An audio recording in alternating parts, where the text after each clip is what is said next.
Hi, I'm Bob Hunter from Wood Magazine. One of the great joints for case pieces or any kind of small jewelry box or anything like that is a through dovetail joint. It has a great mechanical advantage, it looks great, and it's also a hallmark of good craftsmanship that a lot of people look for in projects. But cutting these doesn't have to be a difficult process. I like to cut them on a router table using a simple jig that I'll show you here. This is a Keller jig. There are 3 or 4 of these on the market. It works the same as pretty much all of them. It's a simple process. But let me show you how to cut 4 dovetail joints on this in 12 minutes. I have here 4 pieces that would make just a simple little box like I just showed you. So the important thing is to get your stock prepared ahead of time, have it machined to the thickness, the right width and length. The ends have to be square.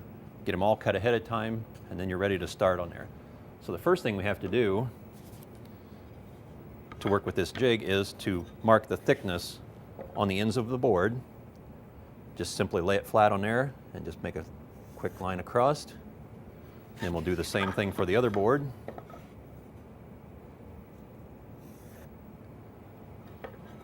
Done.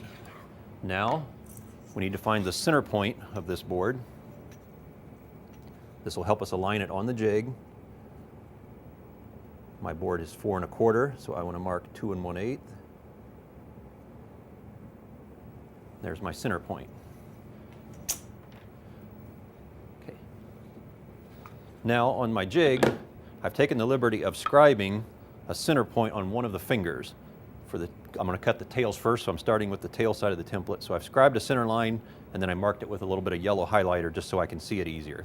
So what I want to do is put my board, this is the tail board, I want to line it up so that my center point is right on that scribed line. And then I just want to clamp it to this jig.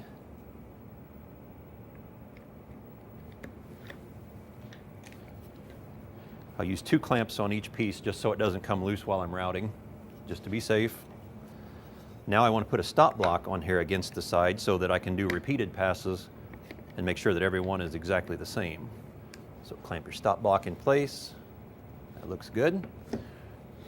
Okay, I've already installed my tail cutting bit in the router. Now I need to bring it up and set the right height.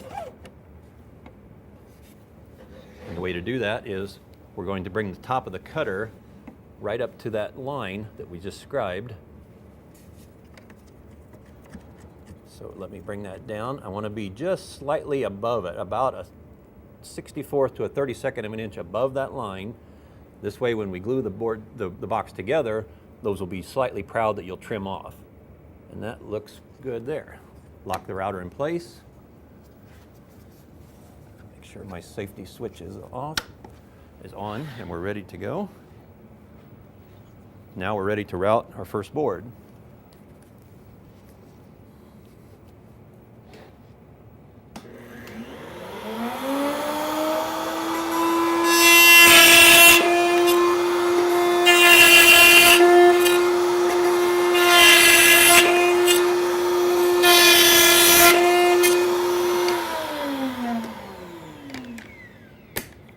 Now just flip the board around like this, do the other end.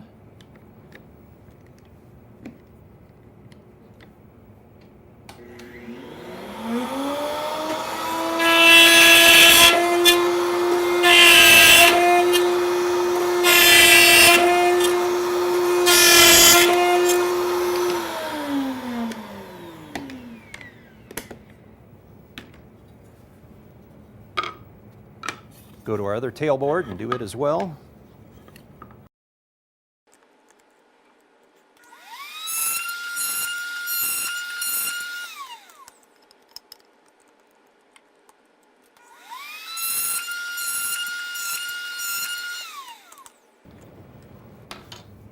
Okay, now we're done with the tail boards.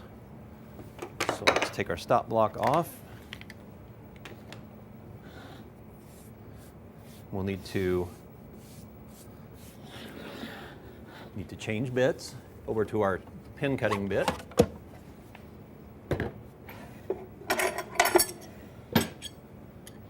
Incidentally, if you're making more than one project, go ahead and cut all your tails while you've got that set up in place.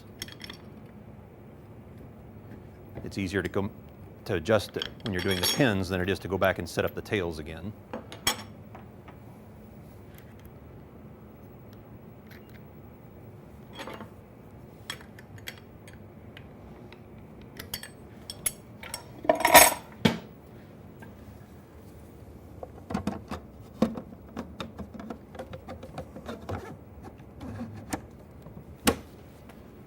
Okay, now let's set our jig off to the side for a second here. What we need to do is to take our board that we marked earlier, our pin board. We're going to take the tail board, set it right on here to mark the location of the pins so that we know where to align those. Holding it flush with both edges, just simply make a couple of marks right here. That lets us know where the pins will line up. And then I want to put a center point right in the middle of there, of one of those pins. That gives me an indexing point. Now let's go back to our jig. Now we're cutting from the pin side of the template where the fingers are angled. And again, I've got a scribe line on one of the fingers. So I want to take that center mark that I just made, and I want to line it on there.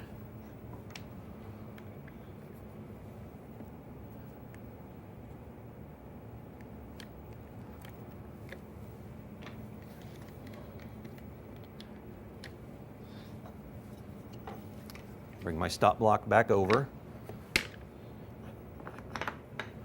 Put it right up against there again.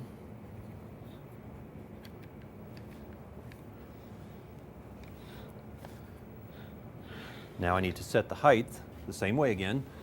We're going to go right to just slightly above that line that we scribed. The cutting edge right up there.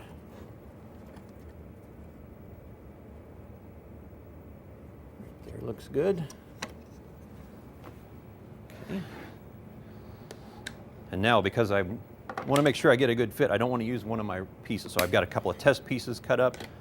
My stop block's in place, so I know that this one's good and set up. So let me get one of my test pieces out to make sure that our setup is correct. And now let's cut a sample joint here.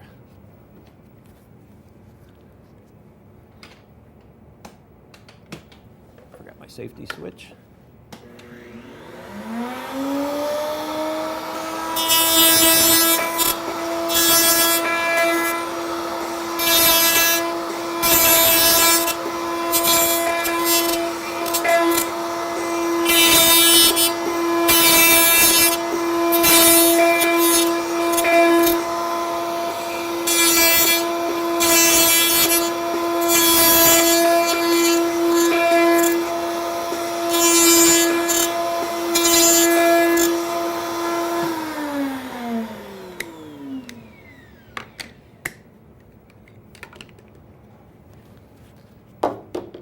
Now let's test the fit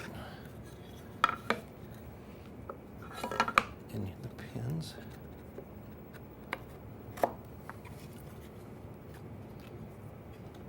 Don't worry about any little snags that are flying off. You can sand those away later. And that looks like a perfect fit. They're just a little bit proud that we'll trim off later. Looks like we're good to go. So now let's set up and do our pin boards.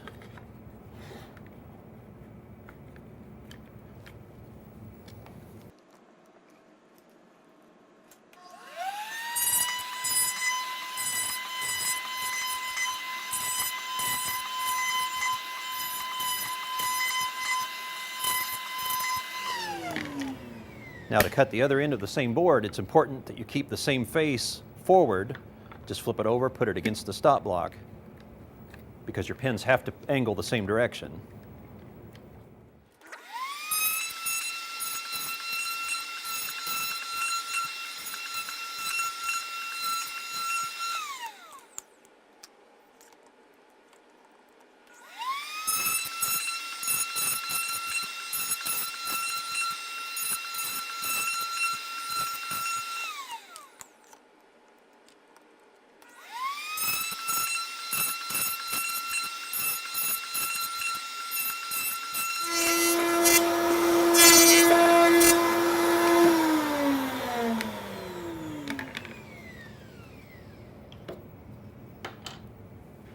Okay, now we've cut all our boards, so let's put our box together.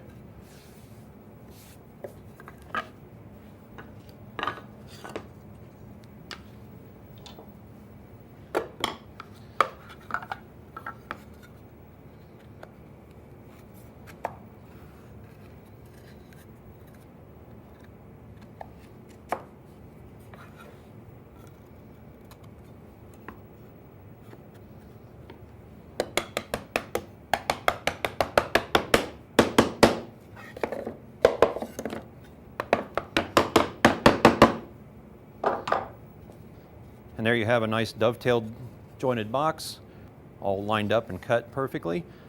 Now, before you would glue this up, of course, you would take it apart, sand the inside surfaces, cut the slot for your bottom, or however you're going to do that. Get all that done, then you would glue it up and continue on with whatever piece you're making. The beauty about these kind of jigs is that they work great on a router table, but you can also use them clamped in a vise with a handheld router. Very simple, very quick. Just zip them out and you're ready to go.